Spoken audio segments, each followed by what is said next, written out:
I would assume that everyone here knows about AniList's global feed. It's the place where all of the posts from all of AniList's users end up going for everyone to see. Most people will just scroll through it for fun, maybe to look for anime and manga news, or maybe to find a new series to get into. But when I look at the global feed, I see a great opportunity for research, so that's what I decided to do. In this research, I gathered 10,000 posts from the global feed over the course of 5 days and analyzed them. Here is a tidied up rundown of what I found out.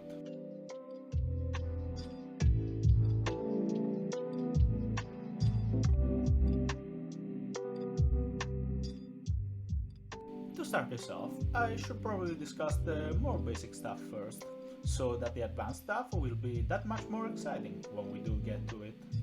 So, first, let's look at the most basic of stats, likes. Pretty much all posts get at least one like, that's just a given.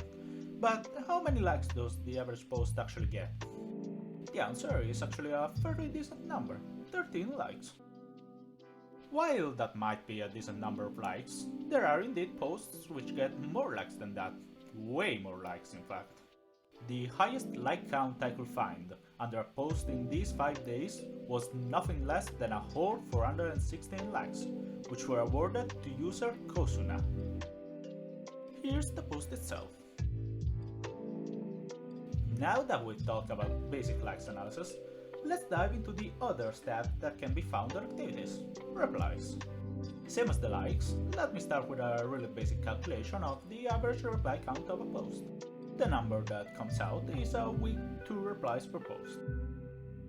Now, that may sound like a really low number, and that's because it is. My assumption is that the posts with actual replies are just being drowned by the mass of posts that have no replies at all, usually guild and event posts. Even though the average replies are really few, the posts which actually get replies do get a lot of them. The post with the most replies that my program could find amounted to 94 replies at the time of writing this. Here's the post. While we are still on the topic of replies, I also looked for the post with the most discussions under it. To define a discussion, I used this formula. It should be pretty self-explanatory. Run this formula on all of the posts and you'll be able to find this one post right here, where two users exchange multiple paragraph essays with each other. If you did look at the post, you probably noticed that the post itself is just an image with a link to a review, and that leads me to the next point, images and links. AniList allows users to link external sources to an activity by using either HTML or a series of predefined functions. Let's have a further look into it though. Upon inspection, here are the most common links posted by the community. That's a bit messy though. The URL parameters are all over the place, so let me just clean it up a bit. Here is the same graph as before, but containing only the domain to the linked website. And that's not all. Remember how I mentioned how you could link images using functions? Well, there is a lot of those, so let's see which ones people actually use the most. I honestly did not expect this result at first. I was so sure that the most used function would have been EMG that I did not even think about the YouTube function, so that definitely caught me off guard. Now hold on, bear with me a little more. Since we are still in the topic of most common thing, let's discuss the most common words that are used inside of posts. I prepared a nice word cloud to display the information, and I obviously removed words that are too common, like the or it. Here's the results. These are mostly the results I expected, like anime, AniList. Results that make me smile, like heart, smiley face. A few bad words and the must-have of every post, good morning and good night. That's a lot of words in there, and obviously not all of them go into all posts, because that would make them way too long. Speaking of which, did you know that the average post is only around 40 characters long? Here's a graph that shows that, and also the frequency of other posts' length. Speaking of something a little different, have you ever wondered what the best time to make a post is? Probably not. Not many people think that far ahead just for an AniList post. But still, in case you did, here's a graph that shows the UTC time in which the most posts were created. you can take a look at it and figure out for yourself what the best time is for your post to go out in the wild. While I was collecting data for this research, I thought that maybe I didn't have enough data to actually produce something interesting, so, other than just the posts themselves, I also collected all the users who posted anything, and the replies of the posts. Why don't we look at that too?